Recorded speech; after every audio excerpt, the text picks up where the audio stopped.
Se cumple mañana un año de la gestión de Alberto Fernández. Más allá del balance de los números, que lo vamos a hacer en todo caso mañana, de los números económicos que marcan un deterioro muy grande por lo que ha significado la pandemia y demás en todos los indicadores, ¿no? Desde el punto de vista de la caída del PBI, la pobreza, el aumento de la desocupación, también se han agigantado los desequilibrios de esta economía, ¿no? La disparada del dólar paralelo, también la suba del dólar oficial, el aumento del stock del ELIX para evitar una disparada del dólar todavía mayor. Es decir, se han deteriorado todos los indicadores económicos notablemente. Pero quiero hacer base en el tema de la política sanitaria, porque Alberto Fernández claramente inicia su gobierno con un plan que nosotros le hemos contado desde el punto de vista económico, un plan de ajuste fiscal, tratar de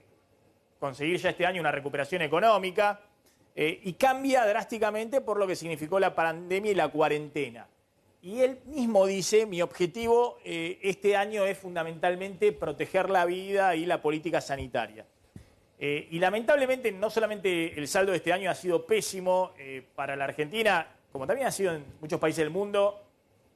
Argentina tiene las particularidades propias, lo hemos explicado muchas veces desde el punto de vista económico, sino que desde el punto de vista sanitario, la verdad que los resultados también han sido muy malos. Lamentablemente Argentina tiene una cantidad de fallecidos que no se diferencia de las peores experiencias de lo que ha ocurrido en los países europeos, Estados Unidos o Brasil. De hecho, fíjense, este es el último gráfico de actualización que hizo Martín Barrionuevo, que nosotros lo mostramos cuando efectivamente Argentina tenía pocos fallecidos en términos de cantidad de su población, es decir, por millón de habitantes, y Argentina está acá, ya con 882 fallecidos por millón de habitantes, está en el pelotón de los países, ha superado a México, que estaba en una catástrofe desde el punto de vista sanitario, ha superado a Brasil, y ustedes me preguntan, ¿pero cómo puede superar a Brasil? Sí, Brasil tiene 170.000 fallecidos, Argentina tiene 40.000 fallecidos, pero Brasil tiene 5 veces más población. Es decir, se ha superado por millón de habitantes a Brasil, y la dinámica hoy es similar, ¿no? Ahí quiero ver los últimos números de Brasil, o es un poco peor incluso la dinámica en la Argentina. Se ha superado a Chile, que era el ejemplo de un país que había tenido un desastre al inicio de la pandemia por el manejo de la política sanitaria, un colapso sanitario. Bueno, Chile termina teniendo más de 7.000 muertos, en términos de población son 8.800 fallecidos por millón de habitantes. Argentina ha superado. Y ha superado también a Colombia, que al inicio de la pandemia está muy mal, obviamente también a Uruguay, a Paraguay, a todos los países de la región, salvo lo que está ocurriendo en Perú, que ha sido el país más golpeado de Latinoamérica en términos de COVID. Y Argentina está en el país de los pelotones, estamos prácticamente en los números similares a lo que ha ocurrido en Estados Unidos, que se ha manejado pésimamente mal la pandemia y tiene en términos de ajustado por población más o menos los mismos números, y todavía está un poco abajo de lo que ha ocurrido en Italia, en España y en Reino Unido, básicamente porque la segunda ola de COVID en estos países ha impulsado nuevamente fuertemente los contagios y los fallecidos. Pero el saldo es difícil decir que ha sido un saldo favorable desde el punto de vista sanitario. Son números muy duros. Y de hecho por eso el gobierno ya hace algunos meses que está buscando despandemizar la agenda, digamos, que ha dejado esto completamente de lado, ya no hay informes oficiales por parte del presidente explicando esta situación, qué viene después, y está apostando todo a que llegue la vacuna lo antes posible y que la Argentina no tenga una segunda ola hacia marzo y abril cuando termine el verano. Voy a sumar a la discusión a Raúl Timerman y a Gabriel Slavinsky, analistas políticos los dos, para analizar un poquito el balance de gestión de Alberto Fernández. Empiezo por vos, Raúl. Dejemos de lado el tema económico y demás, que me canso todos los días de analizarlo. Desde el punto de vista sanitario, de lo que ha buscado ofrecer Alberto Fernández, la verdad que los números no son siquiera de un aprobado, ¿no? No sé cómo lo estás viendo vos y cómo evalúa eso la sociedad. Bueno, ¿qué tal, Maxi? ¿Cómo estás? Gracias por llamar. Maxi, efectivamente, hubo solo una etapa exitosa en el tratamiento de la pandemia por parte del Ejecutivo Nacional, que fueron las 2 primeras cuarentenas. ¿Por qué fueron exitosas? Fueron exitosas porque permitieron rearmar el sistema público hospitalario, que había estado bastante descuidado durante los 4 años anteriores, para poder enfrentar por lo menos a la gente que se interna. Esa parte fue exitosa, en ningún momento se superó el 70% de utilización de terapias intensivas. Te escucho, te escucho. Eso punto uno. Vamos al segundo punto. Siempre, desde el principio se supo, el virus viene de afuera. Y no se hizo lo que había que hacer, que era bloquear las fronteras para no dejar entrar el virus. Hubo solo 2 lugares en el mundo que hicieron eso: Nueva Zelanda y la provincia de Formosa. Y los resultados están a la vista, de Nueva Zelanda y de la provincia de Formosa. Ese era el único modo de contenerlo: bloquear las fronteras y no dejar que entrara el virus. Hacer una admisión de la gente organizada y administrada, con cuarentena del que entra, en aislamiento total. Ahora, Raúl, lo que te pregunto, más allá de...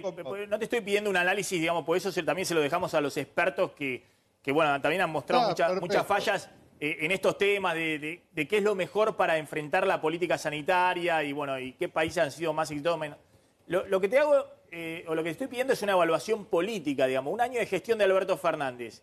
Y claramente el presidente, cuando vio esto de la pandemia y la cuarentena, quiso apostar a tener, desde el punto, sabía que iba a tener un impacto económico terrible en la Argentina, pero quiso apostar a mostrar, después de un año de gestión, al menos una política sanitaria exitosa o, digo, medianamente positiva. ¿Cómo repercute eso en el balance de gestión del gobierno? No fue posible. La mitad, más o menos, la gente que aprueba la gestión sanitaria del Ejecutivo es la misma proporción de gente que aprueba la gestión del Ejecutivo en general. O sea, Alberto, de aquel 82% que llegó en la segunda semana de abril de aprobación de gestión, vuelve a tener la misma aprobación que tenía al inicio de su gestión. Digamos, esa es la situación en que estamos hoy. Estuvo en crisis cuando asumió y está en crisis ahora. A ver, Gabriel, ¿cómo estás viendo eso, no? Me imagino, Alberto Fernández no fue votado para sacar al país de la pandemia, pues no existía eso. Fue votado para sacar al país de la crisis económica. Obviamente eso no se pudo lograr este año. Muchos harán su evaluación, pero era imposible hacerlo en medio de la pandemia. Más allá de los desequilibrios de la economía argentina. No hubo país en Latinoamérica que creciera. El único país en el mundo que va a crecer este año es China, porque resolvió rápido el problema de la pandemia y logró recuperarse. Ahora, está claro que en los primeros meses de su gestión, cuando estalla esto, y Alberto Fernández encuentra ahí un capital político con el mandato de tratar de que el impacto de la pandemia sea el menor posible en la Argentina. Y los resultados no parecen ser positivos, satisfactorios. Yo creo que la palabra clave que dijiste es esa, que fue una apuesta que finalmente hoy podemos decir que no salió, por lo menos mirando el 2021 en cuanto al electoral. No nos olvidemos de que el presidente arrancó prometiendo consensos, tender puentes, lazos, diálogo. Y llegó la pandemia, por supuesto, apenas si podía haber hecho eso, esa intención que tenía y que firmó, entre comillas, en el contrato social con los votantes antes de la elección. Sin embargo, llegó la pandemia y utilizó una herramienta en donde vio la posibilidad de quedar en primer plano, que fue la cuarentena, la más estricta, por llamarlo, del mundo, como se decía, buscando quedar en primer plano, y lo logró. Y lo logró la primera semana y la segunda, y como dice Raúl, quizá los primeros 2 meses. Pero inmediatamente y necesariamente de ese 80% al día siguiente del 20 de marzo empezó a caer en aprobación. Y llegó a un momento en donde se quedó con los propios, como dice, con ese 48%. Y ahora, con las miras hacia lo electoral 2021, lo que nos queda por delante es una confrontación política justamente por lo que yo creo que es una apuesta que no salió, que es la sanitaria, con la consecuencia de muy malos resultados económicos y con el temor, sobre todo, de que en el 2021 nuevamente se vote con el bolsillo y termine padeciendo en las urnas en cuanto al electoral del gobierno nacional. Raúl, ¿cuál es en todo caso el desafío o el objetivo del gobierno para el 2021? ¿No? Porque yo veo a los funcionarios con esto de despandemizaron el discurso. Y Argentina tiene, lo mismo le pasa a todo el mundo. El interrogante es si puede haber una segunda ola, que los infectólogos dicen que va a ocurrir más allá de la vacuna en marzo o abril. Y eso plantearía un dilema muy grande para el gobierno, no solamente desde el punto de vista económico, de nuevo, si qué haces, cerrás, no cerrás, cómo lo encarás, sino que es un gobierno que ya no va a tener la posibilidad de emitir 1,7 billones de pesos para pagar ATP, para pagar IFE, todo lo que se hizo este año. Entonces, pero al mismo tiempo uno ve que en el discurso oficial no se menciona ni por asomo esa posibilidad y solo se está hablando de cuándo llega la vacuna y cuándo la economía empieza a recuperarse. Bueno, la economía empieza a recuperarse no de forma natural, sino que tenés que tomar medidas para que la economía empiece a recuperarse. Yo creo que tiene dos desafíos fundamentales el gobierno y lo que tiene que mirar es al gabinete. ¿Puedo enfrentar esos dos desafíos con este gabinete o tengo que hacer un relanzamiento con un cambio de gabinete? Para mí ese es el eje básico de lo que va a pasar en el 2021. Tiene que hacer dos cosas. Una es generar empleo. Hay que darle trabajo a la gente. No podés tener tanta gente sin empleo, tanta gente con planes sociales. Tenés que revertir esa situación. Y lo otro es exportar. Tenés que incrementar las exportaciones porque el Banco Central necesita dólares. Tenés que empezar a juntar dólares porque va a haber un momento en que vas a tener que empezar a pagar. Entonces, para mí esos son los dos desafíos. Yo siento que hay sectores del gabinete que responden perfectamente a esos dos desafíos, quizás otros no tanto. El desafío fundamental lo tiene Alberto Fernández. Y lo tiene Alberto Fernández por el ser el presidente en un frente que fue un frente electoral y ahora es frente de gobierno, donde el liderazgo político no lo tiene él, lo tiene Cristina Fernández de Kirchner.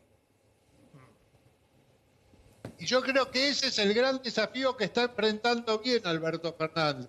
Evita el conflicto, evita la confrontación y valora por sobre todo a los fines de poder sumar gobernabilidad, mantener unido ese frente que es diverso, que hay mucha gente que piensa diferente. Ahora hablamos de la relación de Alberto y de Cristina Fernández para el 2021, cómo piensan que va a funcionar eso.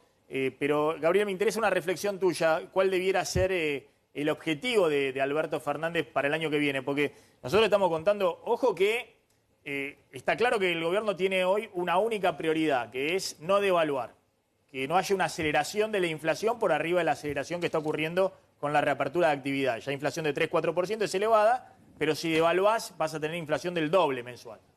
Bueno, el gobierno sabe que eso no lo puede hacer. Pero ojo que está esperando una recuperación económica que no va a ser muy acelerada y al mismo tiempo, bueno, la gente empieza a ver que con esta inflación de nuevo se le licúa el ingreso salarial, las jubilaciones y al mismo tiempo empiezan a ocurrir aumentos de tarifas o de precios que hasta ahora tuviste congelado durante la pandemia. Entonces empieza a haber una serie de malas noticias que obviamente para todo gobierno, pero son inexorables porque no tenés ya con qué financiarlo. Yo creo dos cuestiones. Una es que es inexorablemente económico la cuestión y el rumbo, el objetivo hacia donde tiene que ir, tiene que tener que ver con estas medidas y ustedes lo acaban de mencionar bien. Y le sumo algo adicional que es bastante complicado y sobre todo por este año tan cambiante. La imagen del presidente. ¿Quién es Alberto Fernández? El desafío que tiene el presidente, como recién decía Raúl. ¿Es el presidente del consenso? ¿El del piloto de la tormenta? ¿El vocero de todas las cosas? ¿Es el director ejecutivo del Frente de Todos? ¿O va a ser el candidato que se ponga al frente de la elección 2021. Y creo que ahí hay una de las claves, porque para marcar el rumbo también el liderazgo se tiene que comprender quién es, hacia dónde va y ser claro y certero en el mensaje hacia la ciudadanía. Por supuesto que la economía es lo que seguramente determine el nivel electoral, pero también el acompañamiento discursivo del frente, si hay coherencia, etcétera, en la imagen, figura del gobierno y del presidente, cosa de que en este año 2020, por razones propias y también ajenas, no lo ha conseguido. Les hago la última respecto a la relación entre Alberto y Cristina, ahora en un segundo año, el año próximo, en un escenario electoral siendo gobierno. ¿Cómo están viendo esa relación, ¿no? Porque, bueno, muchos plantean, Cristina es la que le pone los frenos al gobierno o que le veta decisiones y demás. Me parece que la expresidenta, con la carta que escribió hace ya, no sé, un mes y medio, 2 meses, dejó en claro que el que toma las decisiones y que los errores en todo caso son propios de Alberto Fernández, pero que ella no se va a hacer cargo de esos errores, pues la política económica, la política sanitaria no la fijó Cristina, sino que la fijó Alberto Fernández. Bueno, no es tan así como vos decís. Primero que la política económica la está manejando Martín Guzmán, que es quizás de todos los ministros el único que tiene el acuerdo de los 3 referentes del Frente de Todos. Ese es un punto, es un ministro de la unidad, te diría. Tuvo un pequeño desbalance con el 5% a los jubilados y era definitivo o anticipado. Aparentemente senadores le fueron a hablar a Cristina, Cristina dijo esto tiene que ser en forma definitiva y tiene que haber 4 aumentos por año y no 2, y Alberto aceptó esa situación. Y yo creo que la carta esa tiene una parte escrita que vos mencionaste. Es decir, Alberto Fernández es un país presidencialista y el que toma las decisiones sos vos. Pero tiene una parte no escrita que es que si vos no tomás las decisiones, alguien las va a tener que tomar. Y yo creo que Cristina tomó una decisión con el tema de los jubilados. Ahora bien, Cristina tiene una agenda fundamental que tiene que ver con el Poder Judicial, con los jueces, los fiscales y con la Corte Suprema. Y Alberto tiene una agenda que es gobernar el país. ¿Cuál es la fortaleza de Cristina fuera de lo electoral? Los senadores en el Senado. Todo el bloque de senadores peronistas que se ha unificado y reconoce su liderazgo. Pero ¿a quién responden los senadores? A los gobernadores. Son todos senadores de gobernadores peronistas. Alberto lo que tiene que terminar de cerrar es su relación con los gobernadores. Él no tiene territorio, no tiene fuerza política propia, no construyó absolutamente nada. Lo único que puede hacer es construir un vínculo muy fuerte con los gobernadores. De alguna manera esa vieja liga de gobernadores de Eduardo Duhalde. Y con los gobernadores, dándole participación. Fíjate lo que es el gabinete, hay 20 ministros, hay un solo ministro que responde a un gobernador. Todos los demás ministros son del AMBA, menos Rossi, pero Rossi no le responde a Perotti. O sea... Está claro, vos decís que hace falta un cambio de gabinete, en el cual entren los gobernadores al gabinete, eso es lo que estás planteando vos. Así es. Vamos a ver si Cristina lo deja. Gabriel. Bueno, no hay texto sin contexto y la realidad es que Cristina tiene un enorme poder, no vamos a dejar de mencionarlo, aunque el presidente es el presidente. Ahora, yo creo que esa carta a la que hacen alusión tiene que ver con una casi, como si le dijese una arenga deportiva de una figura del equipo al capitán que le dice vaya, juegue, haga, deje de una vez de mirar a los costados y avance, ataque. Ahora, lo que sucedió después de esa carta fue el desalojo de Guernica, que pasamos de la ASPO a la DISPO, que renunció María Eugenia Bielsa, que el dólar bajó 40 pesos, que vino el impuesto a la riqueza, lo de la interrupción del embarazo, que se avanza con la quita de la coparticipación. Digo, pasan un montón de situaciones políticamente muy fuertes que rompen cierto diálogo, pero que sí lo notan al presidente en el centro de la escena, en el centro del ring, tomando el protagonismo y diciendo, me hago cargo de aquella persona, Bien. la vicepresidenta, que me dijo en una carta pública que tengo que tomar el mando y asumir el compromiso de tomar las medidas necesarias. Gabriel Slavinsky, Raúl Tibarman, gracias. Es muy interesante escucharlos. Muy amable por habernos atendido. Muchas gracias. Hablemos un poco.